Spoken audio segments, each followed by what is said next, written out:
On behalf of the Vice Chancellor, Professor Leah Marangu, I'm here to introduce Olajide Alex Oni. He is from Lagos State, Nigeria. Alex Oni is here to present a scholarship to one of our MBA students. I'm sure he has so much to tell us, and at this time I welcome Mr. Olajide to tell us more about himself and also about the scholarship. Welcome, Mr. Alex Oni. Thank you very much. Welcome. I'm a friend of the African Nazarene University. Back home, I am the Chief Executive Officer of a digital research center, which was set up by a foundation, and its name is called the Arthur Mbanefo Digital Research Center. This research center is currently located at the University of Lagos, Nigeria. The sole purpose of this center is to bridge the gap in research and academic. The approach we've taken to set up this center is digital in nature. So we have shied away from the traditional print, and most of what we do is in electronic format, where we have agreements signed with online publishers to give our researchers access to journals, publications, ebooks through these tools and resources available at our center. And the focus area we work on presently is on science, technology, and medicine. And it's targeted strictly towards the postgraduates, the professors, the lecturers, the research community, and other research institutes alike. We are involved in the administration, the day-to-day processes. We do not carry out independent research on our own, but we have put in place the facility, the infrastructure, and the tools necessary to support and aid research in the area of science, technology, and medicine. And like you asked, we're not restricted to only Nigeria. I mean, you could find yourself visiting Nigeria and probably have something of interest you may want to look into. And if you visit our center, we'll make those resources available to you because we always have our doors open. Well, to bridge that relationship connectivity, I would say it's more personal. I mean, I didn't expect to find myself in education and information communication technology, that's ICT. When we initiated this partnership and collaboration, that's myself and the ANU. It was last year, just after the conclusion of the convocation. I visited with a close friend who was given an honorary degree back then. I got excited at what I saw on ground here, and I felt it wise to see where I could also make a difference by adding value probably to the students or the university as a whole.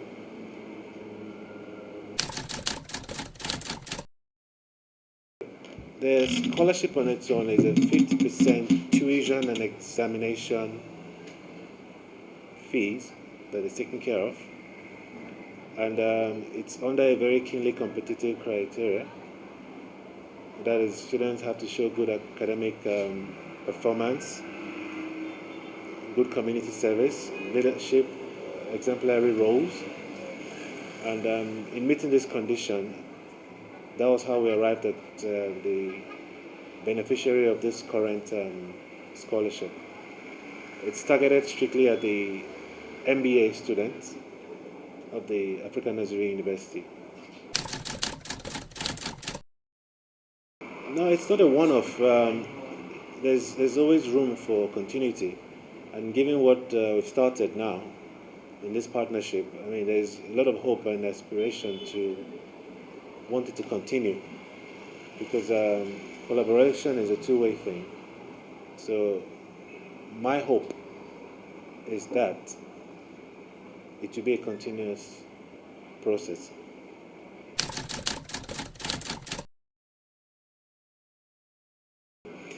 And that's a good question. The basis for comparison, I wouldn't want to dwell into that because that's beyond you and I or beyond us. For African Nigerian University, where I have my dealings with, they've done quite well. They can only but improve. That's what I believe.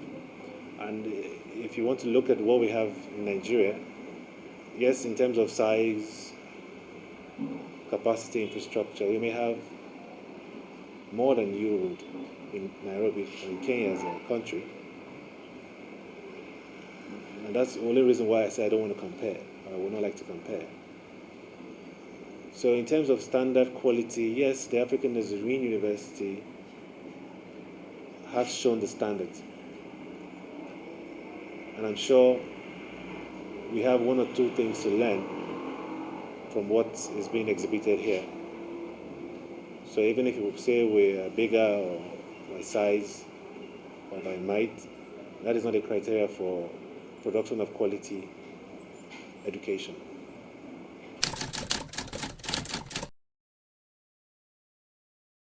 Yes, I've done my own personal research as regards to some of the private universities that exist in Kenya. Yes, the records are there that they're doing quite well. I still don't have the instrumentality or the basis for analyzing or to compare African Nigerian University with some of the other existing private universities. But given what I've seen from this institution, I want to believe that others share similar standards that some private or other public can emulate.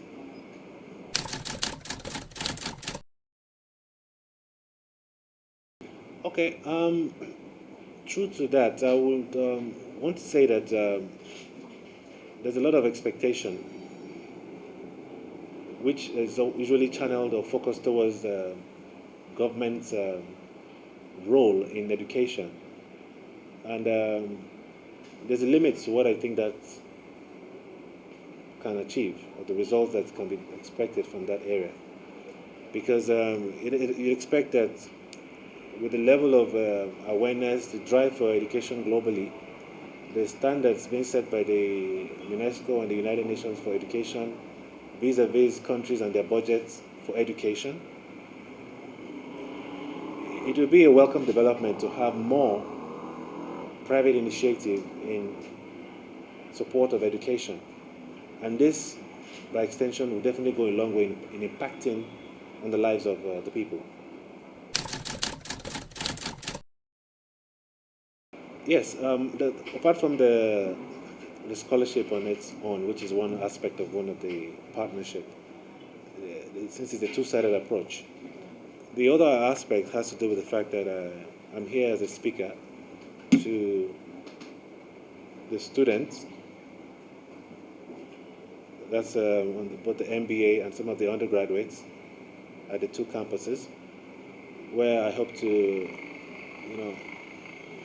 impact some leadership and mentorship knowledge into their thinking. We just concluded one session this morning, and I believe the effect of that was actually felt and will be of immense benefit and usefulness to the students here. A lot of us have other things that may seem of priority or pressing financial needs. And what has happened here is just more of sacrifice. And it was a critical, thought through process during this partnership and collaboration. It's been on for almost a year since we're trying to fine tune the details of this nature of the agreement and what we had come to seal. Now, having said that, I'm only driving the fact that as much as people have other commitments, other priorities, that sacrifice needs to be made by not all, but those who can afford to help to make a difference. It might not have to necessarily be to all the students, but I mean, to a large extent, if you pick on one student, touch his life or her life, and see where you can play a role of a mentor to assist in the successful growth of, of hope for a better future for whoever will be the eventual beneficiary of such gesture.